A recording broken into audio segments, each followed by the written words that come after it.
Hello, passengers, and welcome to the Midnight Train, America's second favorite podcast, where we bring the dark to light, where history never dies, and where listener discretion, yeah, boy, is always advised. We dive into make fun of... Damn it, you did it again.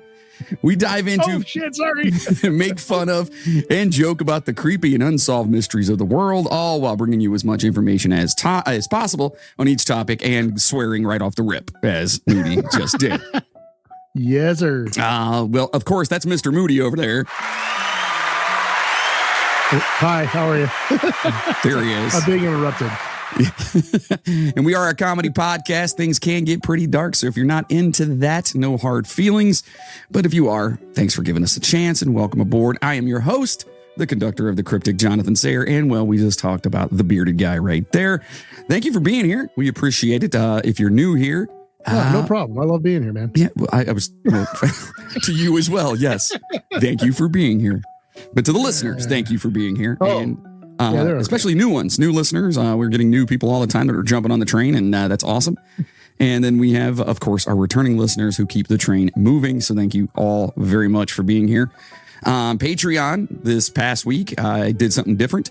I kind of went ahead and made a birthday gift for the one and only Bill Birch, one of our Patreon. My buddy over there. And I actually went in and discussed the possibility of O.J. Simpson's son being the actual murderer of Nicole Brown and Ron Goldman. It is crazy. There's a guy that wrote a book and researched it and investigated the whole thing. And he's got a slew of stuff that just kind of points in his direction. And it's crazy. It's crazy. You got to check it out. So do us a favor. To be fair, though, there's a guy that also wrote a book about how Stephen King killed John Lennon. So you can fucking write a book about anything. Right. And that how Charles Manson was a CIA agent. There was that guy as well that wrote that book. Yeah. Listen, I'm not saying it's true. It's a cool theory is all I'm saying. And so let's write a fucking book. Yeah, we should. Just the most random shit possible. Yeah, why not? Yes, we should totally do that. Like Abraham Lincoln was, in fact, a zombie hunter, not a vampire hunter. Did you guys know that? It's true, yeah. Yeah, just to let you guys know. So yeah, sign up for our Patreon. All our bonuses, become a first-class passenger over at the midnighttrainpodcast.com or go to patreon.com/the Midnight Train Podcast. I did kind of tease last time how I was gonna do a Patreon bonus on the fake death thing and the weird shit around that. But I ended up doing that because of Bill's birthday. So that one will be coming. So, and then plenty of other bonus episodes for you. So do us a favor, sign up over there, support the show. There it is. Moody's got kids to feed, right? I do. Yeah, they're fucking goddamn, dude. I can't keep up with it, dude. I understand why my mom was always so angry when she went grocery shopping now. Yes, sir. Yes, sir. I get it. Especially there was only two of us. Yeah, dude, nowadays. Whoo. Fucking hell, everything's so expensive. And it's only $5 over there, so you could actually help out Moody's cause. Feed my children. Feed the Moody's. I believe my children are the future. And they are. They are. So listen, we'll save the rest of the business stuff until the end. So let's just dive into this thing. Let's turn down the lights, adjust our seats, grab a drink, and let's get islandy, boy, right near the beach. Yeah, does that work? Yeah. Is that is a hold on. That's an ash mug. It sure is, buddy. Nice. Look at that. Nice. And it's got a little mustache guard for my mustache. Yeah, it does have a mustache. I shaved mine off. I had to. I was going to say something, but I didn't know if it was a touchy subject. Nope. I had to shave it off. It was getting to the point where I was just like, what am I doing? I have a caterpillar on my face. So I got rid of it. Dude, it was great though. It was getting there. And listen, it was actually for a purpose. It's actually going to my Halloween costume. And now I know how long it takes me to grow it. So getting closer to Halloween. What is your Halloween costume? Oh, we'll talk about it. We'll talk about it. I'll give teasers to people every now and then, okay? But first of all, yes, he has a very thick and bushy mustache. A big bushy beard. Great big bushy beard. All right, so here, of course, is a toast to all you beautiful motherfuckers.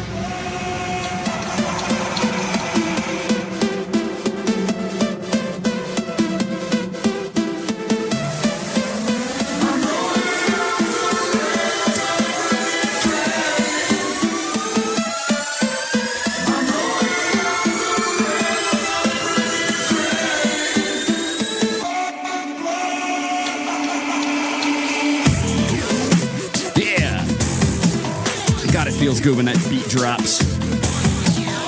Yeah. Makes me feel like we're here for all the right reasons. Put the speaker up to my butthole when that drops. I mean, what? Nothing. I was just, hi, how are you? I'm great. Good. All right. So in one of our previous episodes, we delved into the topic of North Sentinel Island, kind of just talking about it a little bit, situated in the Bay of Bengal among the Andaman Islands. Okay. The island is known for its unique and intriguing inhabitants, the Sentinelese people, who have managed to preserve their way of living and culture for centuries without any outside influence. In other words, no people from the West fucking it up for them. Just saying. Our discussion about North Sentinel Island triggered our interest in researching other fascinating islands worldwide. We discovered numerous islands with bizarre and unusual characteristics, which made our quest all the more exciting. However, we focused on some of the most remarkable islands we found to keep our listeners intrigued with a manageable amount of details. Our journey begins with North Sentinel Island, of course, the catalyst for us exploring the captivating and enigmatic world of Islands of Doom. Jesus Christ, that's loud. It gets loud. Wake you up. Dude, like my headphones are like... Everybody's car stereos are doing the same thing right now. Damn. My question to you is, sir, is when did you get a thesaurus? Man, I felt I was in a zone. I was in a zone when Are you trying to make me feel bad because I just write basic shit for you to go through? No, not at all. And you're just like, yeah, bitch, see what I got? Fuck you. I was listening to some other podcasts and I'm like, you know what? I can do that. I can make this sound. You need to zazz it up a bit. So this is definitely going to be that kind of an episode, and I want to know if people like that. I love it, dude. It's got some, and of course, me not being able to read big words, this is going to be interesting. So we'll see how it goes. You can write them. You just can't read them. Yeah, I can write them all day long. I know what they mean, and I can read them. Absolutely. I can't say it. Oh, what do you got there? Just a little Mick Ultra for right now. Can I say that on here? Oh my God, dude. Well, Daddy's got issues. So anyway, North Sentinel Island is an Indian. Oh boy, is it archipelago? Archipelago. That's what I said. Located in the Bay of Bengal, according to Wikipedia, quote, an archipelago, sometimes called archipelago. What he said. Sometimes called an island group or island chain, is a chain cluster or collection of islands, or sometimes a sea containing a small number of scattered islands. There you go. You guys learned something new. It is one of the Andaman Islands and is home to the Sentinelese, an indigenous tribe that lives in isolation. The island is about 8 kilometers long and 7 kilometers wide, covering an area of approximately 60 square kilometers. So it's not very big. Okay, that's not big at all. Coral reefs surround the island, and it has no natural harbors. The entire island, except for the shore, is covered with forests. On the island, a narrow white sand beach surrounded by ground rises 20 meters and then gradually to 46 and 122 meters near the center. Reefs extend around the island between 0.9 and 1.5 kilometers from the shore. It sounds beautiful, to be honest with you. Yeah, no, it does. I've seen the pictures. I mean, you can look at pictures of it. It looks nice. Yeah, it looks like your typical like if you were in a desert island movie, like that's, you know. Yeah, this is where Wilson came from, right? Yes. Yeah, pretty much. A forested islet called Constance Island is located about 600 meters off the southeast coastline at the edge of the reef. Indian pigs can be found on the island, and many types of birds make it an important bird area. Yeah, which is the IBA, which I didn't know that was an actual distinguishing factor of birds. The IBA. It's oh, you see that bird? Oh, well, is it in the IBA? Is that bird? That's just a mere pigeon. It's a VIB, baby. Very important bird. That's right. So although the animal life is not well documented, the pristine habitat is likely to support a diversity of bird life and is an essential habitat for the coconut crab. Marine life has also... Have you ever seen those motherfuckers? Yeah, those are the big ones, right? They're the ones that are like, there's pictures of them like on the sides of garbage cans and shit, and they're just monstrous. Now, That's what the coconut crab Can you is. eat those ones? I assume so. Fucking crab. I do like some crab, dude. Yeah. I know. Trust me. I've heard. What the? So marine life has also been scarcely documented, although sharks, sea turtles, and dolphins have been reportedly seen around the island. Okay, so that's just a little history and a little factoids there about the island. In 1867, Jeremiah Humphrey, who was the keeper of the Andaman homes, visited the island to capture escaped convicts. That's hilarious to me. So imagine being a convict, you're escaping, and you wind up on an island where they're pretty much just going to kill you and eat you anyway. Yeah, I mean, they didn't really know that at the time. Right, but I'm saying, like, imagine that happen. You're like, yeah, I'm free. And all of a sudden, it's like the scene in. It's like, I was gonna say it's like the scene in Ace Ventura. What is 5 yards too much? Too much. Drink up, by the way, because you guys know how we do that. So during this visit, he saw around 10 naked men with long hair, bows, and arrows who were shooting fish on the beach. Okay, so they're not fishing; they're shooting arrows at the fish. Cool. The men hid. What do? Yeah, I mean, whatever. When in Rome, right? The men hid as soon as they saw Humphrey's boat approaching, so they ran the fuck out of there. The great Andamanese people who were on board the ship were actually afraid of the guys who were actually on the island. These little bare naked dudes with, bow and arrows and shit. They told Humphrey that they were from Little Andaman and were known for their fierce nature. And so Humphrey was like, all right, I'm not going. Sounds like a bad idea. If these guys are telling me that these dudes are not to be fucked with, I'm not going to go. So in 1880, Maurice Vidal Portman, who was in charge of the Andamanese, visited North Sentinel to look for natives. He found the island mainly composed of limestone and coral, making walking difficult due to the jagged edges. He observed that the soil was light and perfect for the growth of coconut palms, with excellent surface drainage. He also saw that the jungle was open in many places and had beautiful groves of bulletwood trees. I don't know what the hell that is. It's bulletwood, bro. It's bulletwood. Is it bulletproof? Maybe. Oh, why aren't we using that shit? If it's thick enough, I'm sure it'd be okay. I guess that's true. Portman's team found some magnificent specimens of Bombax malabacarum, and they measured the buttressed root of one to be 27 feet long and 15 feet high, where it left the trunk. So it's pretty good sized. That's a tree, folks. That's what. That's what that is. Tree. So Portman discovered some villages during his travels and captured a woman with 4 small children. After a few days, he gave the woman and one of her children the usual gifts. Some days later, while traveling through the jungle, hey, we're gonna take you and kidnap you, but here's some shit. Yeah, here's some stuff for you. A few days later, while traveling through the jungle, Portman's group encountered an old man with his wife and child. The man drew his bow, but Portman's convict orderly intervened and stopped him. So he had an orderly with him, and he was like, no, calm down. The 3 captives was it one of the fat boys? I love that. I love that movie. I don't care what anyone says. If you've never seen Disorderlies, I'm stoked that you got that. Hell yeah. Loved the fat boys growing up. Oh my God. Especially the big guy. Him doing that all the time. So I actually just saw a picture of them recently and they don't look too bad for their age. And they're still alive. Are they still fat? They're still fat. Yeah. Jesus. Yeah, of course. Unfortunately, they became, so the 3 captives, along with the children taken earlier, were taken to Port Blair. And then they became sick and the 2 adults died. Therefore, the 4 children were sent back to their homes, but they carried germs with them. So that's, sounds about right. It's like, we're going to take these guys and, kind of just see what they're all about.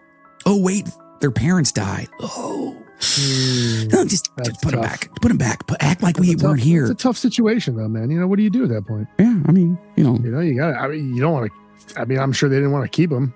Yeah, or kill them. Right? That'd be bad. Yeah, you don't want to kill a bunch of kids. So, yeah, well, they didn't. So instead, give them the germs to kill all of their people. There you go. Sure. Yeah. So Portman recommended that the government convert North Sentinel to a coconut plantation and suggested that search parties should go through the jungle and capture some of the male Sentinelese unhurt and keep them in the camp. As always, he did not seem to be bothered by the risk of disease because they didn't even think about that. No. In his notes, there is a description of the North Sentinelese people that states they closely resemble the Jarawas of Rutland Island. Yeah, something like that. Jarawa, I was thinking. Yeah, Jarawas, yeah. Both groups share a peculiar expression on their faces and mannerisms. And this was the last he wrote about them. Probably because he didn't make it back. So in 1896, the body of an Indian was found on the shore of North Sentinel. The body had been pierced with arrows and the throat was cut. There were remnants of a bamboo raft and clothing with numbers belonging to 3 convicts found near the body. It was determined that 2 of the convicts had drowned while trying to escape, and the 3rd had made it to land only to be killed by the natives. So they do not fuck around there. And that was a long time ago too. That was quite some time. 1890s, yeah.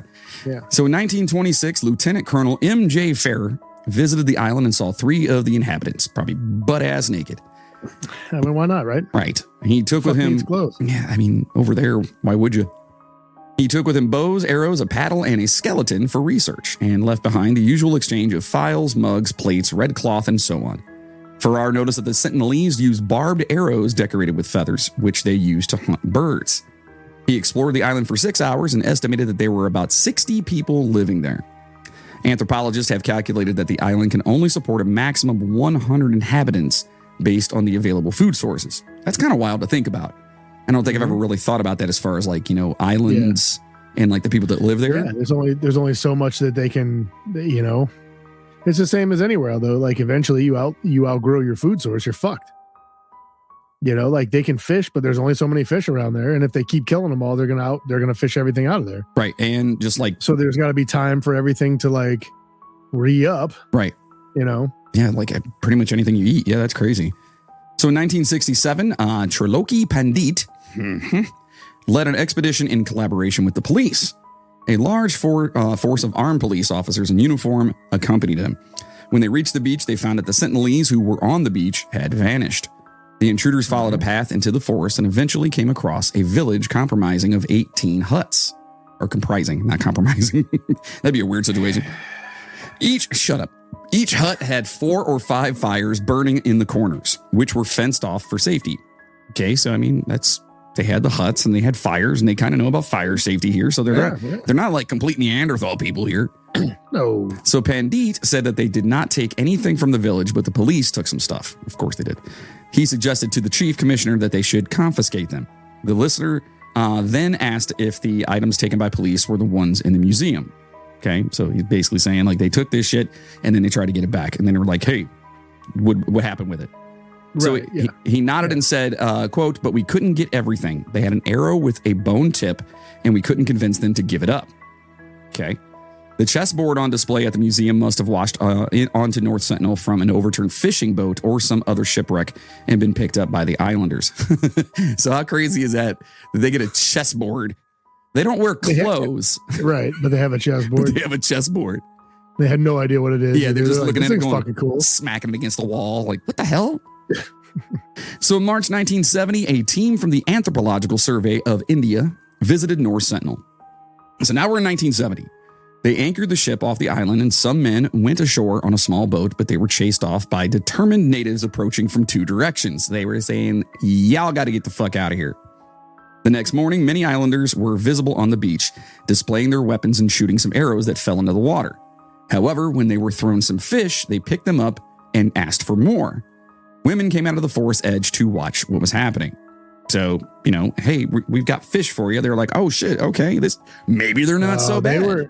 The women came out to make sure the guys didn't do anything stupid because they're fucking, that's what it was. They walked out, they're like, put that down, stop it. Every time neighbors come over. What are you? No. Every time we have visitors, this is what happens. This is why no one comes over anymore, Bob. This is why nobody comes to. This is why we don't have any friends. Every time someone comes, you try to shoot them with fucking arrows. Do you remember when we were talking about tourism? This is not the way to get that. This is not going to bring people to the island. They gave you a fish, Bob. So an anonymous observer. But honey. Okay. All right. An anonymous observer noted, quote, in their height and stature, they were equal to the men, except that the lines were softer and they carried no arms. So the women looked very, very similar. And I've seen pictures of these guys, and they're like tiny dudes. They're definitely slight. They're not very bulky. They're not big. They're not, you know. Yeah, they're very, I don't want to say dainty, but they're not big guys. So the observer... I mean, fuck, dude, you're living on an island, living off of fish and birds. Like, how big are you going to get? Dude, it's time to get them bulks up, man. You got to bulk up, dude. You start doing... I think they must be skipping arm day or something. Yeah, they're too busy playing chess. There you go. must be it. The observer thought that the natives were about 6 feet tall, akin to the African Zulu. So they're tall, but they're lanky. But they're skinny. Yeah. Yeah. Local fishermen had reported sighting the islanders from afar and held them to be taller than any of the other Andamanese people. It was observed that all of those seen in recent times had cropped hair, unlike the ones described by Humphrey. It is possible that a different tribe might now be on this island at this time. This is a lot later than when people were going out there. And by cropped, it's like 100 years later. Almost. By cropped, they had like bowl cuts. And you can find pictures. We'll post some pictures and stuff online. Like their hair is like, it's seriously like bowl cuts. So, I mean, they had bowls, right? I don't know. I guess if they have bowl cuts, I would assume so. Right? Like, I don't know. I wonder what they use to cut their hair. Just like rocks, like sharp, like, you know what I mean? Like rudimentary tool. They would have to, right? They'd probably take two rocks together and do it that way. Or I don't know. Maybe they created their own scissors. Maybe. Well, I do. So I don't know if it's in there. I believe it's in there. During one of these stories, I guess. I mean, they do take them gifts and stuff. So maybe they had something. You know, they always drop them off like weird gifts and shit. So maybe they had a pair of scissors or something. I don't. Obviously they have to have something like a knife or something like that, right? They get gifted a pair of scissors and immediately just stab the guy next to him because he doesn't know what the fuck it is. Hey, what's this? What is this? Yeah, they're like, no, no, do this. It's weird to think about a fucking people on an island with no outside whatever, yet they fucking cut hair. Yeah, I mean, it's crazy. You know what I mean? Yeah. Like, it's just weird to me. Yeah. Like, I don't know. You don't think about them doing shit like that. Yeah, well, I mean, it's true though. I mean, but they're also fashioning at least some sort of clothes because they do have they have some clothes. Loincloth. Yeah, a loincloth. And weapons. If you're able to build weapons. And well, they do talk about too in here that they know they apparently they understand the value of metal. And it'll talk about a little bit later, but there was a couple of shipwrecks. Like Metallica and like Guar and shit like that. Yes, actually, their favorite is Slayer. That makes sense. Yeah. That makes sense. Yeah. But they, and they listen to that while they salvage shipwrecks is what I'm trying to say. But I guess total sense. Yeah.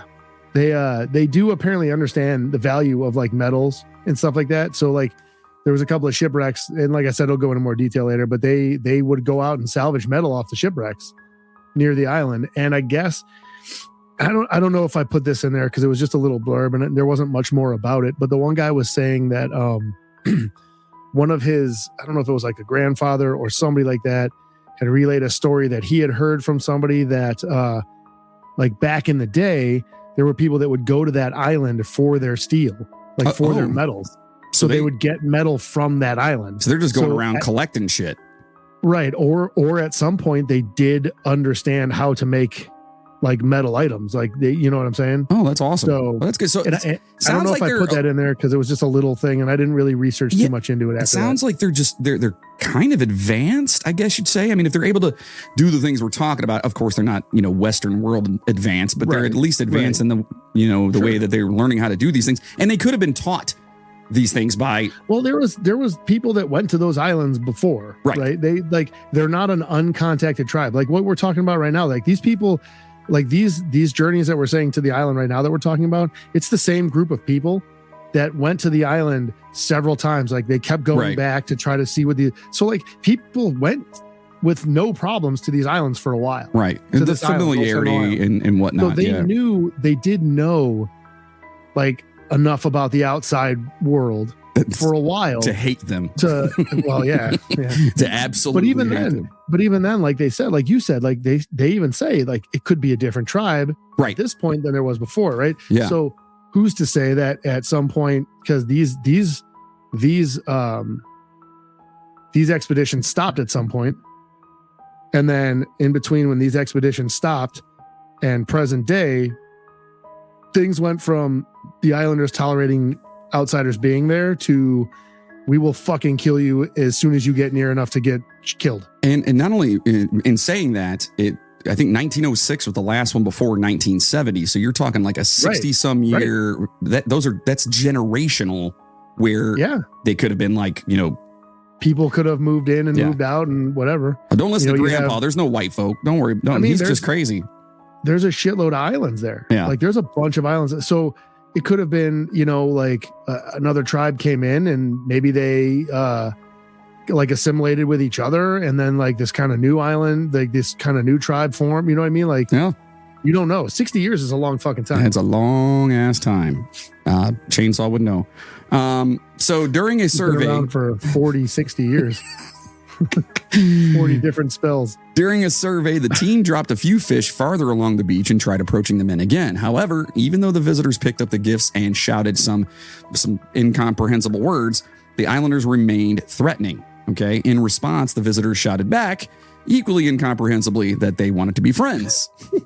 So no one knew what each other was saying. So one guy's throwing a fish and they're like, but I got it. And the other guys go, mate, look at me. So back and forth. Friend, we want to be your friend. Oi, mate, we want to be friends, see? Oi. Calling them cunts and shit. Yeah, you fucking cunt. I'm just trying to be nice, man. How amazing would it be if their first word, like English word, was cunt that they learned? Cunt. So at this moment, a strange thing happened. A woman paired off a warrior, okay, and sat on the sand in a passionate embrace, okay? So she basically grabbed her dude and she sat down with him and she was hugging on him. This act was being repeated by other women, each claiming a warrior for herself, a sort of community mating, as it were. I don't know about that one. The only way to do it, man. I mean, really. Well, yeah, if you've got like 60 people on an island. However, it is likely that the scene represented not a mating ritual, but the meeting ritual. Men and women from all over the island had gathered to fend off the new threat and were greeting one another by sitting on laps. Okay? So they were like, the new people came out and they were like, oh, it could have been a serious. It could have been anything, yeah, dude. But it could have been these chicks. Maybe that's a sign of being a man, because they're like ready to fight. They're warriors because they probably don't get a lot of that. Or it could have been like, hey, you're about to go battle these assholes. Let me get a little bit of loving in before you go. Here's some snatch before you go running out there. and these guys are looking at it like, oh, this is so beautiful. Mm-hmm. Like right before the massacre happens. And she's thinking, I just need a kid to keep this going. Okay, so do your thing, buddy. So in 1974, Pandit went on a contact mission with his father, Kanjo, Tambalai, and another Ongi man to the Sentinel Islands. Man, these names. They believed that the islanders might understand their language. During the mission, Kanjo and others shouted words of friendship while being raised on stools, but the Sentinelese responded with a barrage of curses. Cunt! They know how to say fuck you, that's for sure. Yeah. And cunt, remember we learned that. Yeah, that's it. That's amazing. Pandit recalled how through their binoculars they could see the anger on their faces and how they gave them a hard time. The Ongi men, my lawn. Go fuck yourself. The Ongi men were frightened and hid in the corners of the boat. So everyone else that's coming here, like that they bring along with them, are fucking so afraid. You think they'd kind of take the cue right there? Yeah. Like, you know what? Have you noticed that every time we try to make these trips, everybody that comes with us is shitting themselves when we get close? It's quite odd. This isn't the right idea. Yeah, it is quite odd. Every time they come out, he pees himself and runs away crying. It's so weird. Come here, Ongi. We'll be okay, though. Ongi, it's fine. So on another occasion, while the contact team was loitering on the beach, some Sentinelese men rushed out of the forest towards them. Their VIP fell flat on his face, so the guy running the show fell flat on the face in their rush back to the boat. His bodyguard shot into the air, and the natives shot an arrow that missed him only by a few inches. Following that incident, let me pause real fast. I think it's amazing that the bodyguard had a gun, shot in the air, and those dudes were still launching arrows. Like, I don't give a fuck. They're like, oh yeah? Okay, let's see what happens. Fuck your boomstick, bro. You know what I mean? Like, they didn't give a shit. It's because mine doesn't make a noise doesn't mean it won't fucking kill you. So following that incident, the contact mission tended to stay away from the shore, only landing to drop gifts such as aluminum and plastic pots and pans, iron tools, and a live pig every day. Maybe they put the pots on their heads to cut their hair. Maybe. I mean, maybe. We still don't know what the fuck they're using to cut their hair, though. So Pandit wrote about his experiences in a newspaper article titled, quote, Close Encounters with the Stone Age. Oh. It has been reported that the natives of North Sentinel Island have been hostile towards outsiders for many years. In the 1980s, 2 ships were wrecked on their shores and the crews were saved. There you go. The wrecks were sold to salvage companies. Those workers spent months hammering and blasting in full view of the islanders. It is unclear of what kind of interaction the islanders had with the outsiders, who also wanted iron from the wrecks. So yeah, they obviously know. There is a, I believe a little bit later on, there's a little thing about what one of the workers or a couple of the workers on one of those salvage missions say. They talk about a little bit about what happened with the islanders, and it wasn't like terrible. Like they were okay. Like they would come up to the ship and stuff like that. But like it talks about it a little bit later. But yeah, what I think's crazy is that we're going into the 80s now and about to be hitting the 90s and stuff. This isn't like something that happened like in 1932. Nope. This is something that just happened like during our lifetimes. You know what I mean? Yeah. It's wild. So let's see. It's unclear of what kind of interaction they had. Some reports suggest that the outsiders gave coconuts to the Sentinelese, while others claim that they shot them indiscriminately. That is a big very disparage. Big, yeah. That is quite the disparage right there. All right. It's I heard that they gave them coconuts. I heard they shot the motherfucker. Oh. They just took them all out. It's different. I don't know who to believe. Yeah. And where do you find the middle line in that? I don't think there is one. Yeah, that's insane. I think they're either assholes or they were nice and gave them, like, there's nothing in between. Yeah, that's weird. Like, unless they gave one guy a coconut and shot the next guy. I don't know. That's weird. So, I mean, but it also, if negative things like shooting them did happen, which I'm not going to doubt that it did, especially if these guys are all like crazy and like throwing shit. No wonder they hate outsiders. So nevertheless, over the course of the decade, the Sentinelese became less hostile. Okay. In 1988, they even picked up gifts just 10 yards from the contact boat. Probably because they're realizing, hey, we're getting free shit.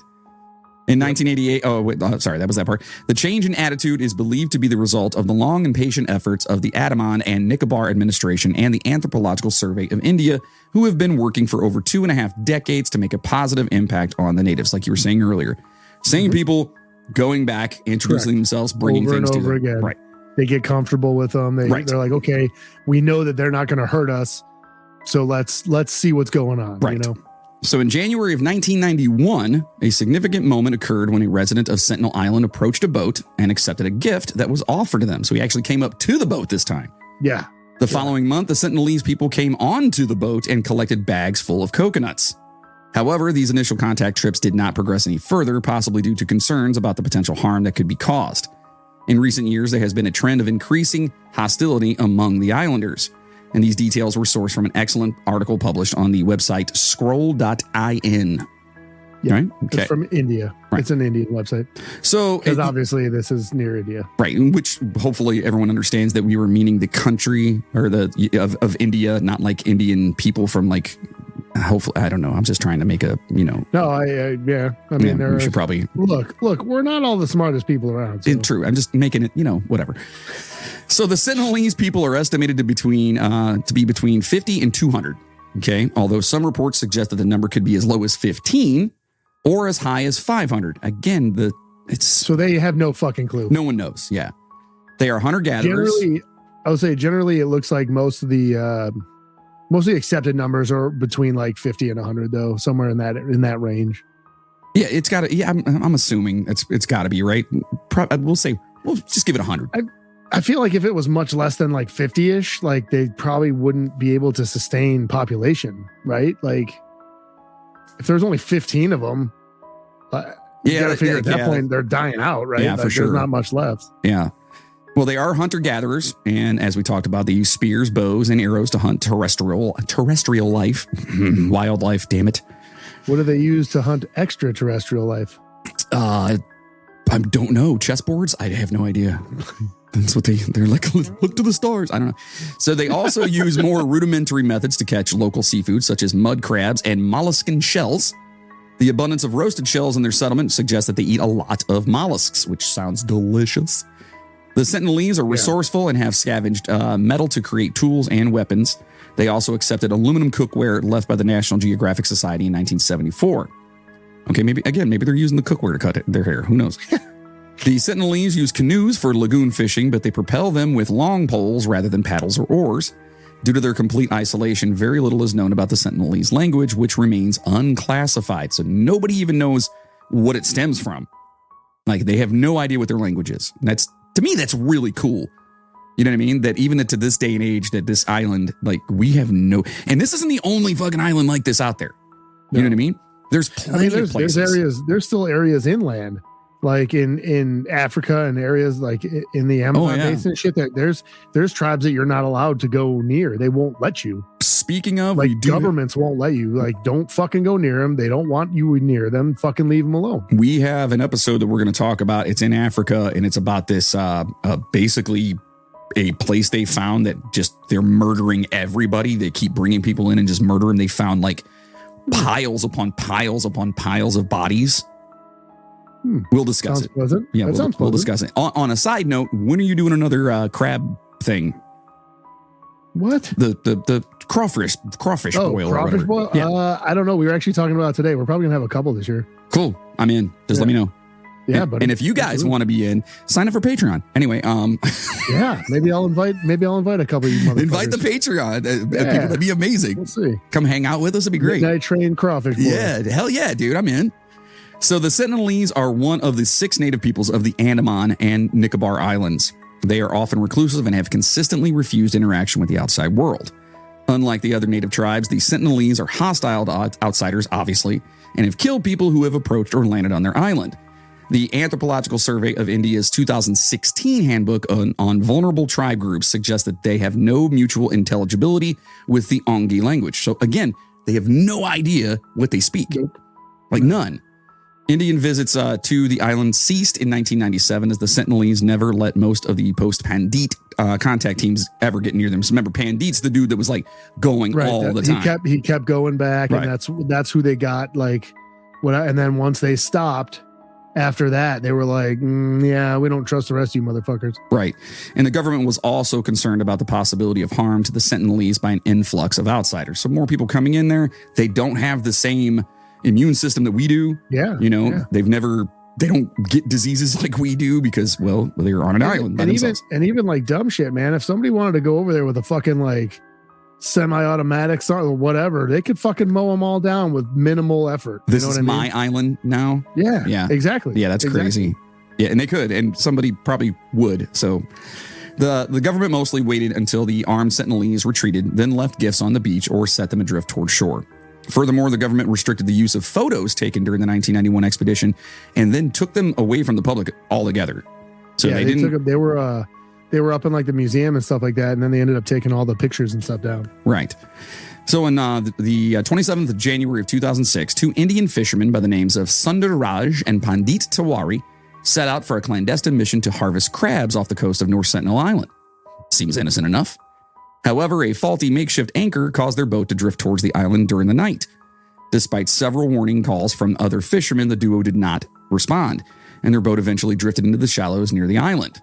Unfortunately, they were immediately attacked by a group of hostile Sentinelese tribals who killed them with fucking axes. Mm-hmm. Yeah. Oof. Disturbingly reports... And then they cut their hair with them. Well, they do have axes. Maybe they do that. Yeah, there you go. Maybe. Disturbingly, reports suggest that the bodies of the 2 fishermen were later put on bamboo stakes and faced out to sea like scarecrows.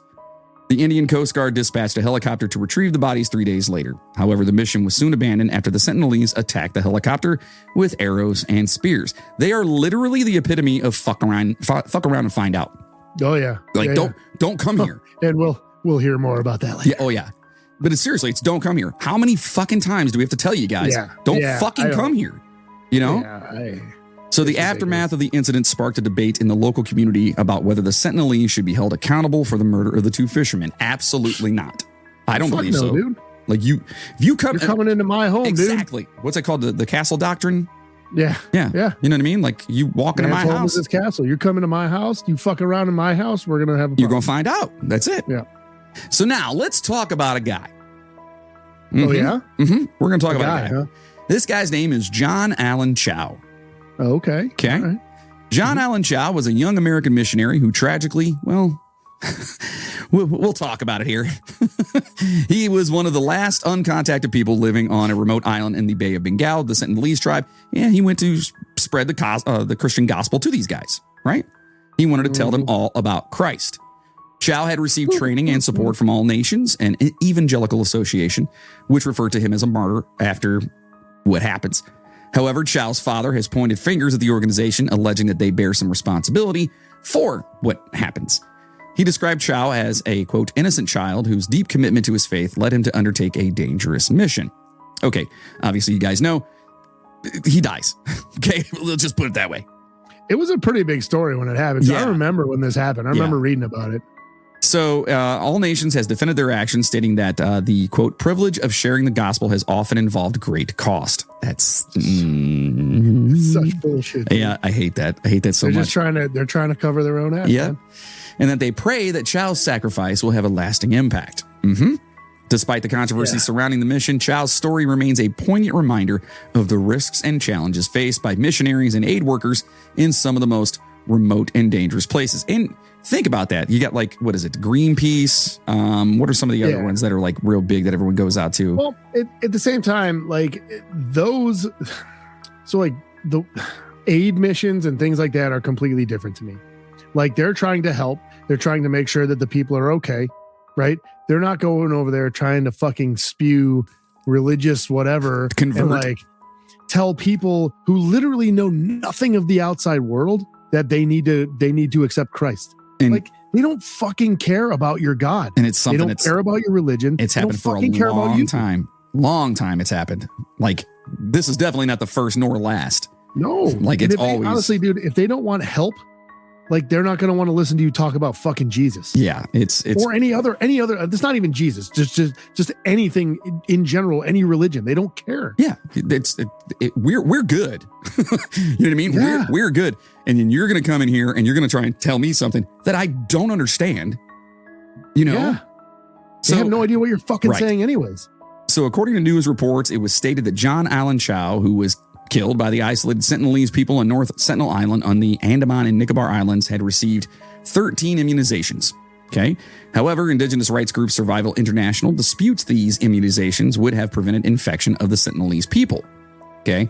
Chau was raised in a Christian household, and his family appears to have been part of the Assemblies of God, an international Pentecostal church known for its members speaking in tongues. Mm-hmm. Yeah, those Pentecostals or something. Yeah. On social media platform Facebook, Chau was known for quoting Jim Elliot, one of 5 missionaries who were killed by a tribe in Ecuador back in 1956. Seems weird. So I actually wanted to look into that a little bit more to see about that. Maybe do a bonus episode on that. For sure. We should totally do that. Yeah. As per the New York Times, Chau first learned about the Sentinelese people during high school on a missionary database called the Joshua Project. The Joshua Project entry for the Sentinelese describes them as, quote, extremely isolated. And notes the Indian government has banned access to North Sentinel. The website suggests praying for the Indian government to allow Christians to earn their trust of the Sentinelese people and live among them. It should say extremely isolated, extremely fucking dangerous. Stay the hell away. Yeah, why is that not something that's in there right now? Oh boy. Listen, I get it. It is what it is. Is it? I don't know. Whatever. In addition to basic medical care, the Sentinelese, quote, need to know that the Creator God exists and that He loves them and paid the price for their sins, end quote. But do they really? Fucking don't, dude. They fucking don't. Do they? I mean, I don't know. Maybe.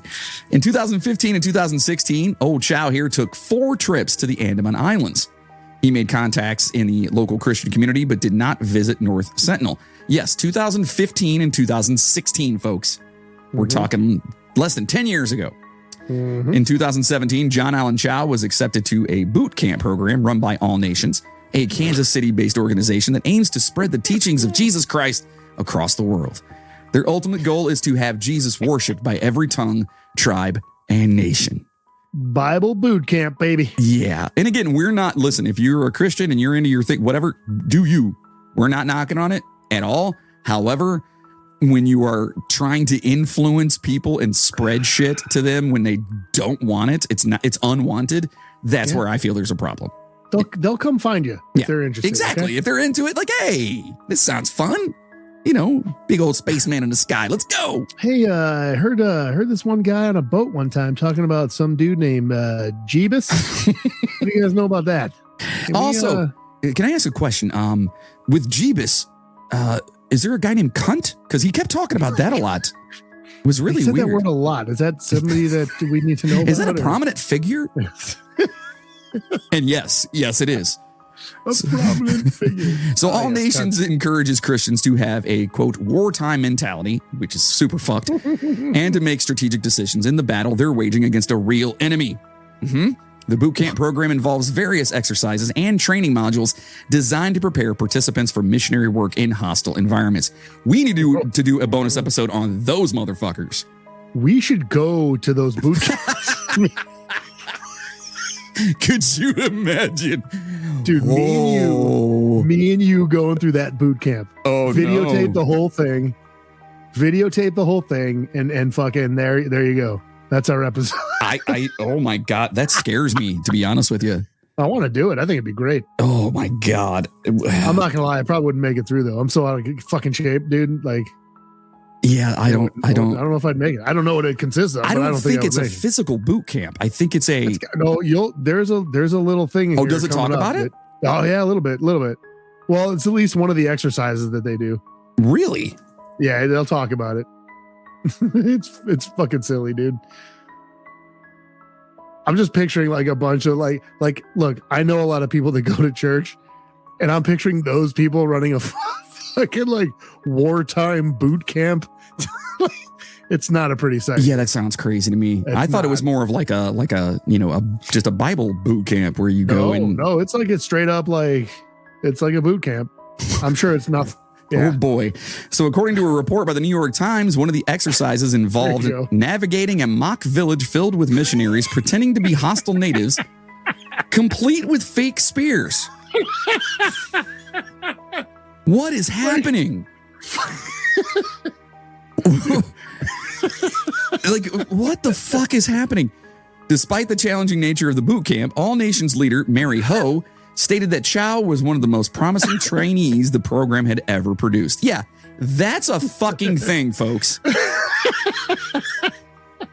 What in? Oh, my God. Wow. We definitely got to look into that for sure. Yeah, for sure. So in October, Mr. Chau embarked on a journey to Port Blair, the regional capital of the Andaman Islands, on a tourist visa. Upon arrival, he secured himself a place of residence, which he referred to as a, quote, safe house. So it's almost like he's going in with like a military kind of mentality with this thing, right? Yeah. Is it stemmed from this boot camp? I guess, dude. I don't know. They know they're hostile, so they're like, be fucking prepared because you probably gonna die. Once he arrived at the remote island, he prepared himself with an essential kit for his initial contact. With the Sentinelese tribe, the kit included various picture cards to aid in communication, bandages to help treat any injuries, and dental forceps to remove any arrows. What the Oh boy. In addition, he carefully chose gifts to offer the tribe as a gesture of goodwill. The gifts include tweezers, scissors. Hey. Yeah, but this is in 2017. Well, yeah, but now they're going to be able to do like different styles of haircuts now. They're going to have like ombres and mullets. I want to see mullets on these fuckers. That'd be dope. Dude, that'd be dope. Sentinelese with a mullet, bro. That'd be dope as fuck. Oh God, safety pins and fish hooks, and I feel like the safety pins and fish hooks just immediately went in their faces. Maybe. I mean, why not? Because I would. If I was out there doing that shit, I'd be like, because I've already had almost all of that in my face before, so it's completely fine. Oh yeah, me too, buddy. Yeah, me too. In his final days, he meticulously chronicled his experiences in a handwritten diary. The resulting testament spans 13 pages and is imbued with a sense of earnestness and self-consciousness. It becomes clear that he had studied numerous missionary and anthropologist accounts of indigenous contact, and he wrote with the knowledge that his words might be read by future generations. So he's there for purpose. He has a purpose and is writing it all down for future people to read. Yeah, I'm glad that worked out for him. The diary's pages are filled with fascinating and tragic details, providing a poignant glimpse into the author's final fucking moments. Yeah. Look, I just really quickly too, I don't want anyone to think that I'm like belittling his death or anything like that. No, not at all. No. But overall, like why? Just fucking why? It was senseless. Dude. That's what we're making. No reason. Yeah, there's no reason. We're making a joke about how he died. It's ridiculous. Not the fact that he actually died. That sucks. It sucks that somebody gave his life to something that was so fully committed to, and for what? You know? Exactly. That's where we're at. Just so everybody, I'm glad you caught that. The whole situation is so like asinine and ridiculous. Yeah, I'm glad you caught that. I don't want people being like, man, these guys are fucking heartless. Yeah, dicks. I just I'm we're laughing about it. I'm like, man, people are gonna think we're assholes. Like thinking this dude like, but no, that's not. It's not it. Not at all. It's the situation. The whole fucking thing is just outrageous. And that nobody was like, dude, what the fuck are you talking about? No, that sounds probably not the best idea. Yeah, like this is not a good idea. What are you doing? No, how about we stay back here and I don't know, let's go to Florida. We can go to Florida, right? Dude, there's plenty other places you can go talk about Jesus and not get killed. Yes. That people that might actually listen to you too. Let's go to West Virginia, we can spread the gospel down there. They'll cook us some shit. Like even like South America and Africa, there are places with tribes that will welcome outsiders, and you could go talk to them all you fucking want, bro. Like, yeah, but instead, let's pick the most hostile environment you could possibly pick. Yeah, right. Yeah. So especially since it's not the first fucking time that this has happened. No, it's been documented, dude. Yeah, it's happened with other tribes that have not been contacted. It's all the fucking hostilities that have been documented by these people alone. Like, dude, I understand that you feel that strongly about God and the Bible. There's something to be said about that. That's fine. Yeah, there's something to be said about that. I'm not laughing at that.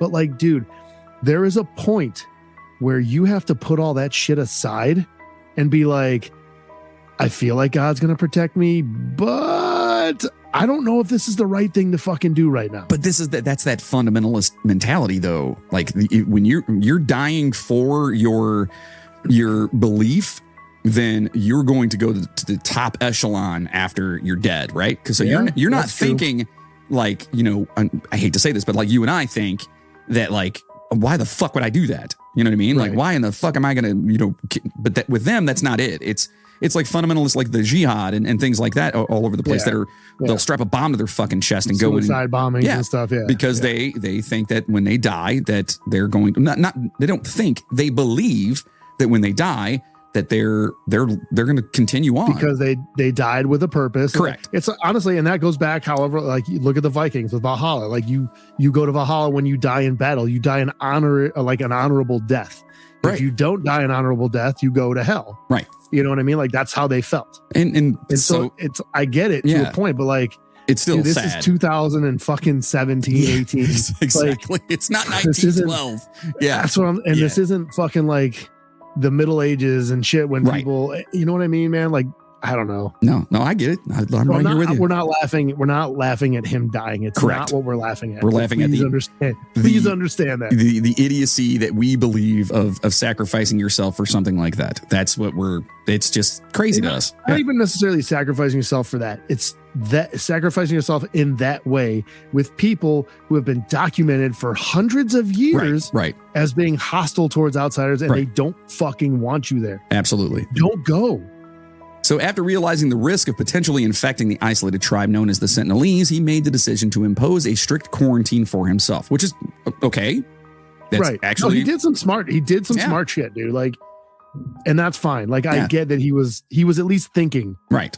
For a period of for a period of 11 days, he refrained from any direct exposure to sunlight while engaging in activities such as prayer, exercise, and reading. His material of choice was The Lives of the Three Mrs. Judsons, which is an account of 19th century missionaries and their experiences. So this guy's like full tilt missionary, devout, crazy missionary, okay? Yeah. On the morning of November 15th, he took his first step toward the remote island. The local fishermen who had agreed to take him there refused to get any closer, citing the danger and warning him of the hostile tribe that occupied the island. Again, the guys in the corner cowering right now are saying, no, no, this is not a good idea. And he's like, eh. So he stripped down to his underwear, frightening, hoping to appear non-threatening and less intimidating to the tribe, yet he is pasty white as fuck. They probably thought he was a ghost. They're like, oh shit. Must not have had a big wiener either. Oh, or maybe it was too big and they were like, all right, he's threatening. We have women here. That's true. Yeah. Maybe that's what it was. Yeah. He then got into a kayak and began to paddle toward the shore. It was a risky move, but he was determined to make contact with the Sentinelese people. As he sailed along the coast, his eyes caught sight of a rudimentary hut made of bamboo sticks and leaves. A few meters away, and this is 2017, folks. Again, they are not at all a part of society in any way. I guess you'd say, well, a modern society. We'll call it that. They are not. Their own society. Huh? They're rolling 50 deep in their own society. They're good. And they're fine. A few meters away, he spotted some dugout canoes that were carved out of tree trunks. As he paddled closer to the shore, he noticed a group of Sentinelese people. Their faces were painted with a bright yellow color, and they were speaking in a language that sounded like a series of high-pitched sounds. The sight of the people rushing towards him filled him with a mix of curiosity and apprehension. Quote, "My name is John," he shouted from his kayak. Oh, John, how you doing, buddy? "I love you, and Jesus loves you," end quote. As the islanders started preparing their bows, he felt a surge of fear and panic. In a desperate attempt to appease him, he quickly offered them some fish, and he brought along with him as a goodwill gesture. Then, as he later recalled in his diary, he frantically turned his canoe, turned the fucker around, and began paddling away as hard as he could, driven by a sense of terror he had never experienced before in his life. Yeah. Okay. Yeah. And that should have told you. Get the fuck I'm out. done. By the way, I have an amazing joke that after we're done with this, I have to tell. Don't let me forget. Okay, joke heard. Okay. Later that day, he made another attempt, this time landing on the island. Okay, so he dips out and was like, nah, it's good. It's good. We're good, right? We're going to try. We'll try again tomorrow. So as he approached the hut he had been forced to flee earlier, he carefully placed more gifts on the ground. Now, remember, he is on the island now. He is literally on the island now. Yeah, and nobody else has really done that before. You know, they were always by boat. Like, there's been a couple that have actually gone up, but mostly it's we toss the shit up there. If they want it, they'll get it. The only time that you really read about is those really early on expeditions, like the 1800s, early 1900s, where they like went on there and took their people. Right. Like when they were talking about, like, we took the woman and her kids and then gave them shit and sent them back. And then you wonder why they don't want anybody there. Anyway, so keeping himself at a safe distance from the Sentinelese, he observed as about 6 of them. Okay.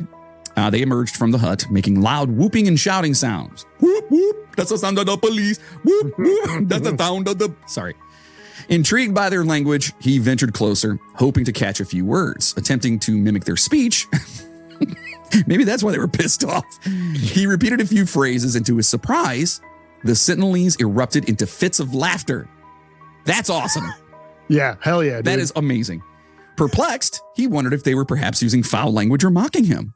Let's say they're making fun of him, and he was just like, yes, your mother is ugly too. Cunt. Yes, cunt. In an attempt to connect with them, he began singing worship songs and reciting passages from Genesis. Oy. To his relief, the Sentinelese seemed to tolerate his presence for a little while. As the man approached the shore... the key word right there. Yes. Tolerate his presence. Yes. As the man approached the shore, he noticed a figure emerging from the dense trees. Suddenly, a young boy appeared and fired an arrow directly at him.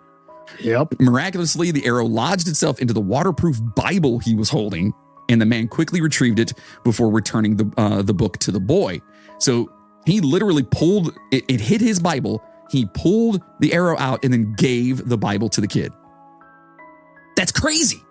Yeah. Like they're firing fucking arrows at you, dude.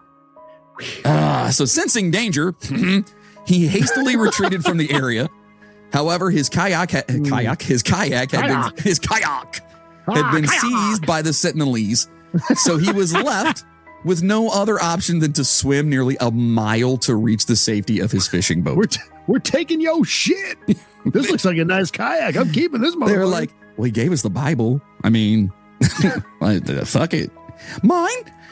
So they use that shit as toilet paper later. Yep. So, quote, I'm scared, he wrote that night in his diary. Quote, watching the sunset, and it's beautiful. He was crying a bit and, quote, wondering if it'll be the last sunset I see before being in the place where the sun never sets, end quote. So, if you're that fucking worried, don't go back. But come on. He's so dedicated to the fucking cause that he's like, if this is the last time, then that's it. That's baffling. And I know that I am not a religious man. Neither one of us are the guys to talk about this, really, but any sense of the word. Like, I am not, right? But if people believe what they want to believe, and that is fine. I will not make fun of you for that. I don't care.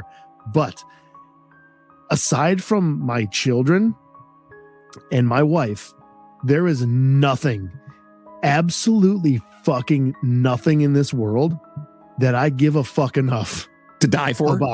To die for. Yeah. Other than my family, my wife and children and my family. Like, that is literally, that is it. I don't care. I really don't care how much I believe in something or how much I love something, whatever. If I'm like,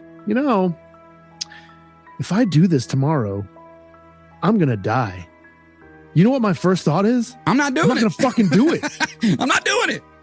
Oh, wait, so, wait. You're saying there's a chance I could die? Oh, fuck that. Like, I mean, maybe when I was like 15 and I was doing something stupid, I'm like, I might die. But nah, I'm not going to fucking die. I'm invincible. But like, dude, this is a grown ass adult, right? Like, and maybe it is just because I don't understand with religion and how that works. Like, I just can't picture somebody. I don't know, man. I don't know. I'm right with you. I don't understand it myself. But again, we're not those types of people. We're not a part of that. You know what I mean? And where other people are. And it goes all across from every religion, from everything out there. Like, I mean, there's people that dedicate themselves to, just wanting to watch the world burn. You know what I mean? And they'll do things. Right. Yeah, absolutely. So, quote, "You guys might think I'm crazy in all this," he wrote to his family. Quote, "But I think it's worth it to declare Jesus to these people. So just to get up there and tell them about Jesus, he's ready to die." He already did, though. Yeah. He sang them songs. He fucking read them passages. Yeah, you did your thing, man. Dude, at that point, man, just cut your losses. Cut it and run, man.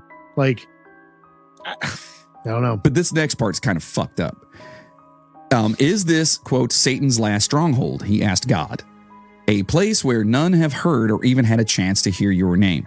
So that's kind of screwed up to me, is because they've never heard of his God, his Jesus or whatever, that they're evil. They're evil. Yeah, like Satan's got a hold of them or something. Yeah, that's the part I'm kind of like, man, come on. So he decided he would make his next attempt without the fishing vessel floating nearby. Appearing alone might make the Sentinelese more comfortable, he thought, and if the approach went badly, this would spare the fishermen from having to, quote, "bear witness to my death," end quote. What the fuck, dude? Seriously, it almost at least he's thinking about other people, I guess. Yeah, but it's almost like a suicide mission. Like, he knows that this could go bad. He literally, like, you're right. Like, literally reading all this, like, he's just like, well, it's like he's resigned himself to it. Like, I'm going to die, but I'm going to go. Fuck it. Yep. So on the morning of November 16th, just after dawn, John Chau requested the fishermen to drop him off by himself. Despite being aware of the dangers that lay ahead, he was resolute in his decision to embark on a mission to save the people of North Sentinel. His conviction stemmed from his belief that the people needed saving, and he was willing to take the risk to ensure their safety. The story goes a little like this. There was a fisherman who went to North Sentinel Island and saw some tribesmen dragging a dead person. Later, he found out that the person was an adventurer called John Allen Chau.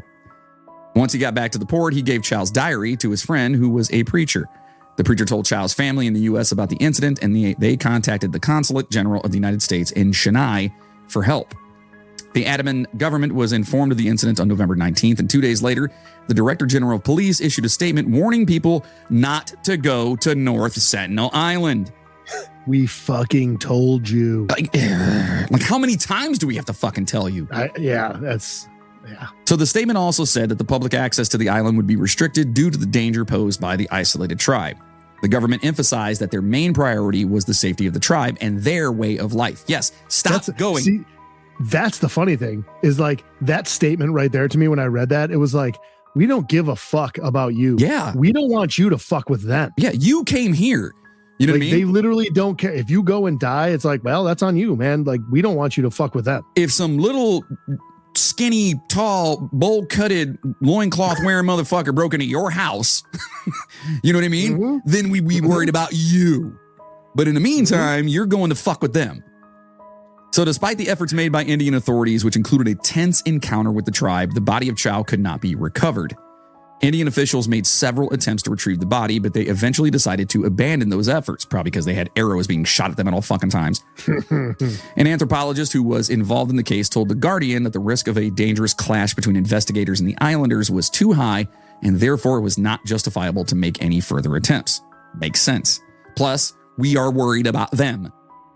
You know, we don't want to fuck them up. This is, they're, it's literally like having your own, like, what were those little fucking the little things where you got in the mail and you put them in the water and they turn into whatever and you had your own little ecosystem? Sea monkeys. Not that I'm equating them to sea monkeys, but you know what I mean? No, I know what you're saying though. Yeah. They are their own thing. Leave them the fuck alone. Yeah. Period. Dude, one guy goes over there with a cold. You're going to fucking wipe them all out. That's it. That's all it takes. So Dr. Patrick Chau, a graduate of Oral Roberts, an evangelical university in Oklahoma. This is great. The shit that his dad says. Yeah. Shares his son's alma mater. And this guy's like a preacher too. Yeah. This guy's like real into religion. Like he's a preacher. He's And Dr. Patrick Chau, in an email to J. Oliver Conroy, he expressed his belief that religion is, quote, the opium of the masses. He stated that he did not wish to hear any positive commentary about religion. Dr. Chau and his son have had disagreements over John's missionary work, and they agreed not to discuss it. Quote, John is gone because the Western ideology overpowered my influence, he said. He blamed evangelicals, their extreme Christianity, for pushing his child to, quote, to a not expected end. And he referred with particular bitterness to the Great Commission, Jesus' injunction that Christians spread the gospel to all peoples. Okay, so dad's like, like you said, he's a preacher. Like this guy, and he's like, no, this is religion's fucking fault. This is what they did this. Yeah. So like Patrick Chau, Justin Graves, a pastor and friend of John's from linguistics school, has blamed evangelical culture for enabling Chau's death. Quote, John Chau was a good man, he wrote in a Facebook post. Quote, it's crazy to me that we're talking about this story and Facebook is mentioned. Yes. Because of how recent it is. Yep. Quote, he was a loving, passionate individual I was blessed to befriend, and the loss of his light on earth was devastating, but it cannot be left as a mere tragedy. His death brings to light a multitude of issues with evangelical views and, quote, hell-based ethics, end quote. Mm-hmm. Yeah. Yep. So this is these are both like, they're both preachers, first of all. Right. One of them's his father, who, so growing up, his father obviously taught him religion, right? Like this is, he was brought up in that household, right? Right. So like, and he's at this point now where he's just like, no, this is not what I fucking wanted. This is bullshit. You people are fucking nuts. Even though we believe in the same end game, like you guys are fucking taking this shit too far. You're taking it too far. You are. And it's, and again, I think you and I, and that's why we really don't like to discuss religion in any way, shape, or form, just because we're not. Don't get me wrong. I'm versed enough to know that, like my grandmother and my family, they were very like she was a Baptist. Same with my you know what I mean? Exactly. My mom's or my dad's side of the family was they were Baptist, like Southern Baptist too. Yeah, I remember going. I went and stayed with my grandmother one year. And it's kind of funny because I was helping my stepfather at the time move, and I found a pair of like old sheep shears, the squeeze type, with the And I was joking around with my buddy, and I like put it on my hair, and my hair was like kind of buzzed, and I put a big strip in my hair, like shaving it because I didn't think they worked. Well, my mother wouldn't let me shave the rest of my head because she's like, "You're a fucking idiot," and then sends me to my grandmother down in West by God, and she's like, "You're a fucking idiot." So now they're taking me to her church, and everybody there knows her. They all know Norma. They know Norma. And they're coming up, "Oh, Norma, what's wrong with your grandchild? Is something wrong with his head? Is he sick?" "No, he's just stupid." Yep. Swear to God. That happened. And then the same. My parents aren't religious, but my dad would have done the same thing. But so the same day at that church, they make all the new, like the young kids go up to the front where the guy comes up and they do the palm thing on your head where you're supposed to fall over. Everyone falls down. So I had no idea what the fuck I was doing. I am not, my mother didn't raise me religious, like nothing. So we're up there. I know. I'm just picturing where this is going. I'm scared shitless. Like, what the fuck? My grandmother's going to beat the shit out of me if I do something wrong, right? So all of a sudden he's going down and I see everyone falling over. My cousin's right next to me. And I'm like, all right. So I'm just going to follow what he does. So he goes and he falls down. So then my turn. Okay. So I fall down. Except I didn't know you were just supposed to lay there So I opened my eyes and like lifted my head up and looked around at everybody like, are we done? And my grandmother was furious with me, dude. Oh my God. She was so pissed off. I don't think she took me to church ever again. So laying there with that stupid stripe in your hair, like, what's going on, guys? I just love the no, he's just stupid. Thanks, Mama. Love you. So most of the information about John Allen Chau was taken from an awesome article on The Guardian written by J. Oliver Conroy. There is a lot more in the article about Chau's life and some of his other work if you guys want to check that out. And honestly, it's a really good article. And again, we are not disparaging the man and losing his life. That sucks, but it's just the overall and overall circumstance. Correct. And it's freaking crazy. So now, before we get into these crazy other islands here, my joke real fast. I'm going to do it now. I was going to remind you about that. Okay. I'm going to do my joke. Okay. Sure. 4 guys get stranded on an island, kind of like the Sentinel Island here, but it's all cannibals. Sure. They're all cannibals. Oh my! And they get the guys up there and they're like, all right, listen. And of course they talk in English accents, which is crazy. But anyway, they're like, listen, we are going to kill you and we're going to turn your skins into canoes so we can fish and supply for our families. But we are going to allow you to pick how you die. And so the guys looking at each other like, oh my God, this sucks. The first guy's like, I just want to go quick. I want to go fast. So he goes, I just want to go super fast. So can you shoot me? Well, one of the guys had a gun. All of a sudden, blew his brains out, dead. They take him away. They're going to skin him, make a canoe out of him. Second guy, I don't know, just hang me. Okay, so they take him up. They drop him down. They hang him. Third guy, I don't know, stab me. Just stab me in my, slit my throat, whatever. They do it. Fourth guy's looking around going, He goes, all right, give me a fork. And they're like, oh, what? A fork. Yeah. So he gets the fork. He starts stabbing all over his body. He's like, you're not making a fucking canoe out of me. I have heard that. Sorry. I have heard that. Joke is so good. I had to do that. The punchline I always heard was just like, fuck your canoes. And he starts stabbing. Same thing. Yeah. So that is North Sentinel Island and the unfortunate death of missionary John Chau. So that was our original idea, which sent us down a rabbit hole. And we're going to do our quick hitters here and some of the other islands that are out there, in which I'm sure will send us down even further fucking rabbit holes. Yeah. Oh, yeah. It already did. It's fine. I'm sure. So first on our list, the island of Doom. Yeah. Is the Snake Island. And sounds pretty, doesn't it? So located off the coast of Brazil, Snake Island is a place of both beauty and terror. Its name is derived from the fact that it's home to thousands of snakes. Specifically, sounds like my house. No, dude. Oh, I don't want any of it. Specifically, the venomous golden lancehead, which I'd never heard of before. This species is responsible for a staggering 90% of all snakebite-related fatalities in Brazil. Jesus Christ. The island plays host to anywhere between 2,000 to 4,000 of these deadly creatures, which averages out to be about 1 snake per square fucking meter. Shoot me now, dude. Just according to that, you are never farther than 3 feet away from something that will kill you instantly. Yep. So don't go there. Yeah, I wouldn't go there. Yeah. The gold lanceheads are not to be underestimated. They can grow up to 0.5 meter in length and possess a powerful venom that can quickly melt flesh around their bites. So that's the thing, dude. They're not even that big. Yeah, I mean, what is half a meter? That's 1.5 feet. Foot and a half. Yeah, that's fucking long. Yeah, that's a little baby snake. Yeah. No. Listen, there's no. I'm good. So it's fast acting. They're venom here, okay, and can lead to severe pain, swelling, and even death. Despite the danger, the island remains an attraction for some brave adventurers who are willing to take on the risks in pursuit of the island's breathtaking views and unique ecosystem. Stupid people. That's who do that. Maybe if I was in like full armor, that they could not. I couldn't. Not even. Nope. I'm good either way. So let's see. Oh boy. Caimada Grande, a small island off the coast of Brazil, is a popular resting spot for migratory seabirds. Okay. That's the actual name of the island, by the way. Okay. However, this island is also home to a remarkably dense population of those deadly snakes we talked about. And these snakes have evolved to have an extremely potent venom, again, that will incapacitate and kill any of the seabirds that land on the island's trees before they can fly away. So they're jumping up, killing fucking birds. So basically it was saying that the reason that their venom is so insane is because over the years it's evolved because they need to strike at the birds, and the birds need to die before they can fly away so they can eat the fucking birds.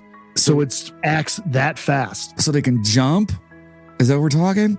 No, I mean, the birds are like in the trees, on the ground, stuff like that. Oh, okay. And they strike at the birds. But like the birds have to die fast enough before they fly away, or the snake can't eat them. Right? That's my nightmare. So, just put that island on a boat, dude, and that's my nightmare in a nutshell. That's it. So living in an ecosystem with hundreds of competitors but no ground level predators, the golden lanceheads have maximized their potential to feed and survive by using their deadly venom. This venom is so dangerous that the Brazilian Navy has forbidden anyone from landing on the island except for for scientific outfits. In short, Queimada Grande is undoubtedly an island of doom. So don't go there. Snake Island, man. Don't go there. Next up, we have Poveglia. Is that right? Poveglia. Poveglia. No, there's no J or G. It's just silent. Poveglia. Yeah, that's it. Okay. Poveglia Island. Poveglia Island. Okay, I have never heard of this. So hopefully you have. Okay. It's a small. Once you read about it, you'll know why I know about it. Okay. It's a small island located between Venice and Lido in the Venetian Lagoon, northern Italy. Oh, it sounds beautiful. Some people may recognize it from Ghost Adventures. And old Dick Baggins over there. Although we could dedicate an entire episode to this intriguing place. We'll give you some information on it here. The island was first mentioned in the chronicles from 421 AD when people from Padua and Este took refuge there to escape barbarian invasions. Oh, those damn barbarians.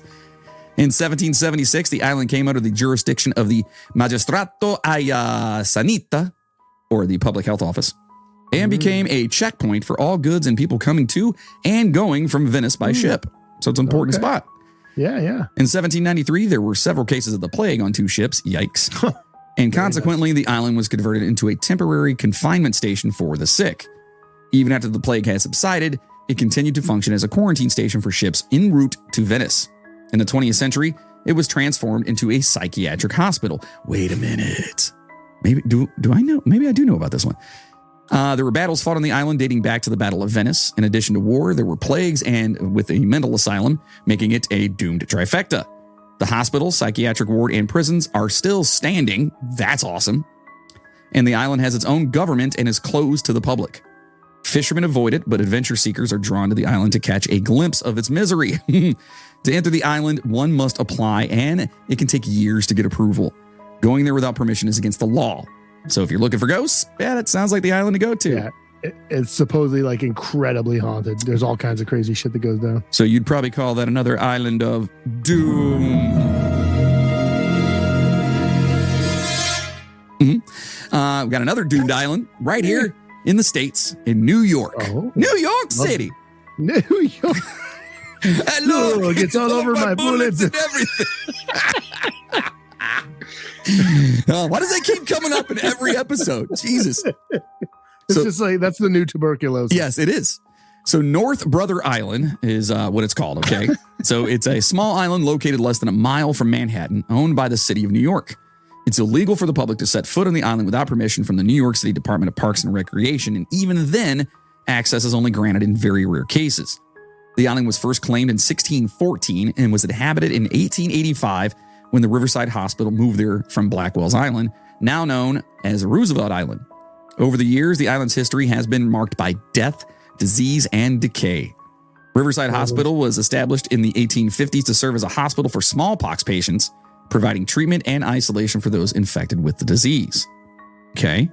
The oldest building on the hospital grounds was constructed in 1885, and the last addition to the hospital was the Tuberculosis Pavilion. Hey, there it is. Yep, always got to pop up. Which opened in 1943. However, due to the increasing availability and use of the tuberculosis vaccine after 1945, the Tuberculosis Pavilion became obsolete within a decade. It sounds like something at an amusement park. Don't forget to visit our Tuberculosis Pavilion where... Just don't breathe. Just hold your breath the whole time. Yeah. In June 1904, a steamship named the General Slocum caught fire and sank in the East River. Over 1,000 passengers died, and the bodies of 321 survivors washed ashore for days. Holy shit. I I thought it was incredible that I had never heard of that. Mm-mm. Especially if that many fucking people died. That's a lot. It's back in 1904. Holy shit, dude. Over 1,000 people died. Yeah, that was like half the population. You know what I mean? Like, that's crazy. So the city used the island. The other crazy thing, though, if you think about it, is it was near that island, right? And that island is less than a mile from Manhattan. Like, how did so many people, like, did none of them know how to swim? Like, I'm trying to figure out how that many people died. Yeah, but how did that ship go down, though? It could have been in a fiery, well, it says caught fire. You know what I mean? Oh, yeah. Yeah, maybe they all just, I don't know, man. It just seems excessive when you're that close to land. It's just literally, if you look at a map, like, of this island, you're just like, it's like right fucking there. And I was just like, I was thinking about that. I'm like, dude, that's a lot of people that die when you're that fucking close to an island, or the other side when you're that close to Manhattan. Yeah, that is true. Wherever. But who knows? There could have been like freaking fuel that just burned everybody to like toast them. You couldn't swim because it's on the top of the water because it sits on the top, you know? Who knows? I don't know, man. So the city used the island. That was crazy. It is. They used the island to quarantine people with highly contagious diseases from the 1880s until 1943, including Typhoid Mary Mallon, a famous carrier of the disease, which I would love to do an episode on Typhoid Mary. The island was once used as a morgue to store corpses. Yikes. After World War II, it was repurposed to house war veterans who were students at nearby colleges along with their families. It's kind of fucked up to repurpose it that way.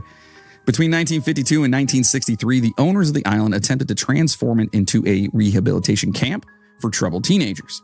However, the program was unsuccessful because they're fucking teenagers, as patients did not receive the necessary support and many struggled upon returning home. Nowadays, the island is abandoned and off limits to the public, serving as a sanctuary for herons and other wading shorebirds. Although most of the original 25 buildings are still standing, they are in a various state of dilapidation, so permits to visit are only granted for compelling academic and scientific purposes. Seems that a lot of unpleasant things took place on this island, including disease, death, and drugs.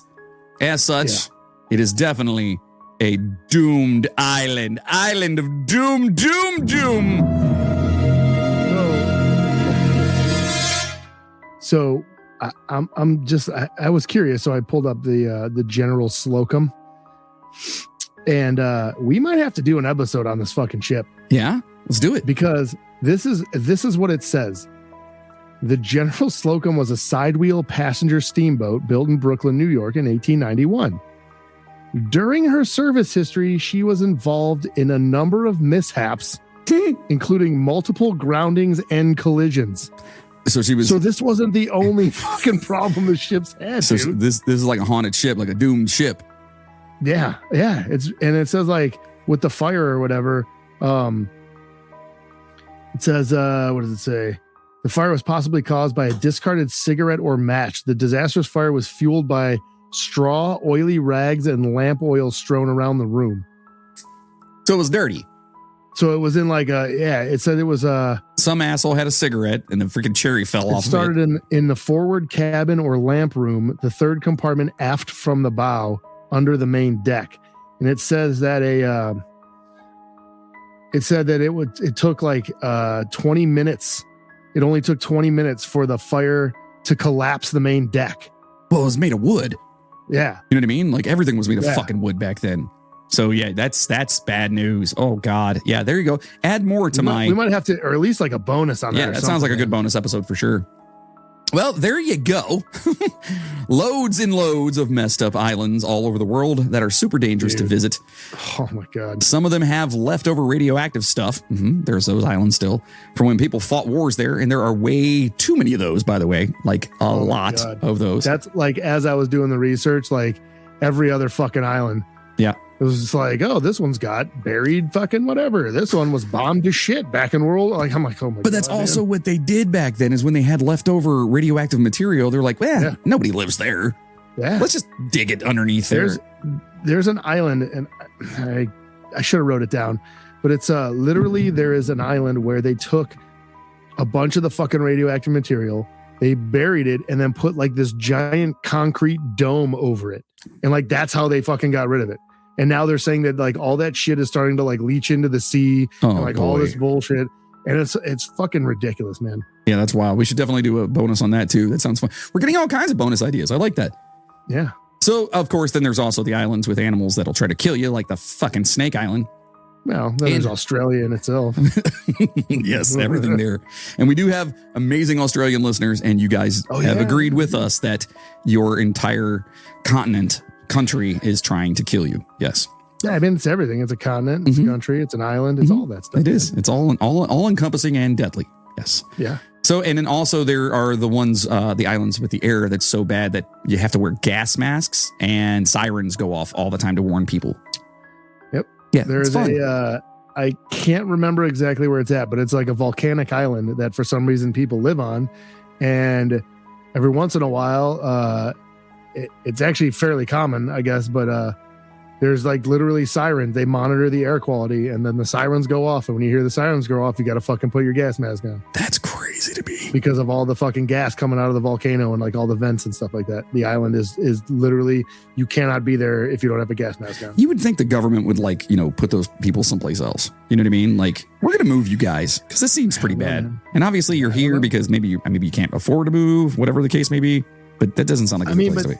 At the same time, that's something that like, that's a generational thing, man. Like those people like have probably been there, like generations and generations and generations of people lived on that island. You know what I mean? Yeah, it's crazy. So we might talk about some of those islands later, but for now, you guys should listen, get out there, check the islands for yourself. There's a lot of crazy shit. We could probably do like so many different episodes and bonuses and stuff just based on these islands. So whether you go there in person, please don't do that. Or maybe just look them up online, because it seems to be the best way to do it. So generally the safest option. Right. Also, maybe check out going to Bible Boot Camp. Favorite part of the show, the movie review. Which top 10 movies will make the cut today? That's right. It is time for the movies, and please don't do the Bible Boot Camp. We might try it. We might attempt to do that, but going, dude. Yeah, I mean, I just don't know how that's going to go. It'd be cool to at least, I don't know. Let's do it. Fuck it. Whatever. We tell them. We'll just tell them that we're going to North Sentinel Island. We need to go. Yeah. Obviously, you guys are cool with it, right? Right. So, listen. In the movies today, we're going to talk about 8 great horror movies set on an island, and this comes from GameRant.com. Okay. So that's what we're talking about. Island-based movies. So, how many of these I've seen? Well, we'll find out. Number 8, Battle Royale. Yes, that is a fucking amazing movie. Yeah. Let's see here. An incredibly influential horror satire. Battle Royale is about the passage of the BR Act in near future Japan, an attempt to curb juvenile delinquency by forcing students to fight to the death on a remote island. Each student is outfitted with a random weapon, rations, a map, and other supplies. Holy shit. Dude, it's so good. They have 3 days to fight to the death, and uncooperative students will be killed by the explosive collars around their necks, as will students who leave the assigned battle area and venture into danger zones. Battle Royale was incredibly influential, inspiring numerous books, games, and other films, but few live up to the excellence of the original and its heartbreaking character deaths. Never heard of that. It's good, dude. It sounds fucking great. Familiar. I mean, I know there's been a ton of different movies. I was going to say, that have different adages to that. Most of those movies were based off of this. Yeah, that's crazy.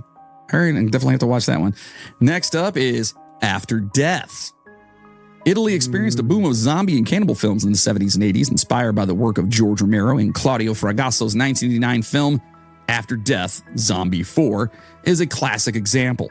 It's about a young woman who returns to the island where her parents had been killed while working on a cure for cancer. Unfortunately for them, her parents had incurred the wrath of local voodoo priest who raised the dead to strike them down. The researcher's daughter journeys with a group of mercenaries as well as other researchers to the island, which is where they encounter the same zombies that tore her family apart. After Death luxuriates in everything that makes the zombie genre fun. Never heard of that one. I've heard of it. I've never seen it. Sounds fun. Oh, here you go, Australia. Number 6, Uninhabited. In this 2010 Australian horror film by Bill Bennett, young couple Beth and Harry decide to take a 10-day trip to a deserted coral island on the Great Barrier Reef. Why can't I fucking Barrier Reef? They soon learn that the island has a troubled history and they may not be alone. While it may not feature creative horror weaponry, there's plenty to fear in Uninhabited. After finding an abandoned grave beside an old shack, Beth and Harry learn that the camera they've been using to film their vacation has also been used to film them sleeping. Ugh. Uninhabited deals with some difficult themes of abuse and assault that aren't for all viewers, taking what could have been an interesting but plain horror story and injecting it with additional depth. Yeah, that sounds terrifying. Don't like any of that.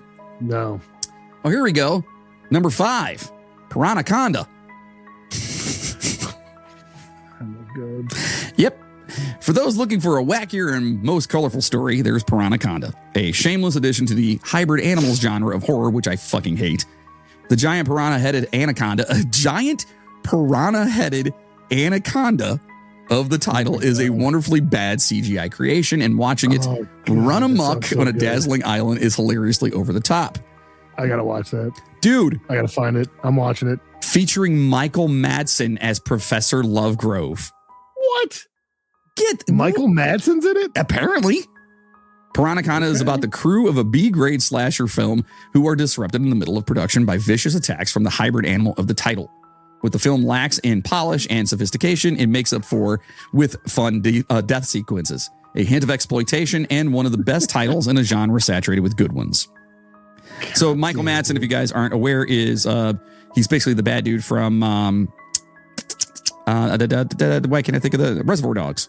He's okay. I was gonna say, is that where you're going? Yeah, he's the guy that kind of like went off and he cuts off the dude's ear. Yeah, and was singing this song and pouring gas all over him. With you. Yeah, that's Michael Madsen, who's a great, well-respected actor. Yeah, he's been in a ton of good stuff too. Number 4, The Resort. There's a consistent. I've heard of this one. I don't think I've seen this one. Okay. There's a consistent theme in horror. Those who seek out evil in the hopes of studying it will fall prey to that same evil. 2021's The Resort takes the premise and runs with it. The film is about a horror fiction writer who travels with her friends to a Hawaiian island to investigate a haunted hotel. A horror cinema favorite. God. The pacing isn't the best. The Resort delivers some solid scares, and the entire experience is uplifted by fantastic cinematography. The search for the infamous half-faced girl is gorgeously shot, and the film is a testament to why one shouldn't expect bad things to be warded away by sunshine and white sand beaches alone. All right. Okay. Then there is one I'm going to attempt to pronounce. Anthropophagus. Anthropophagus, I believe. It's a G sound. I know the. Are you saying Pam or Pan? Pam. Oh, okay. So Anthropophagus goes by several names, including Anthropophagus the Beast, the Savage Island, and the Grim Reaper. What remains consistent in this gem of 80s Italian horror by Joe D'Amato is the level of violence and horror throughout.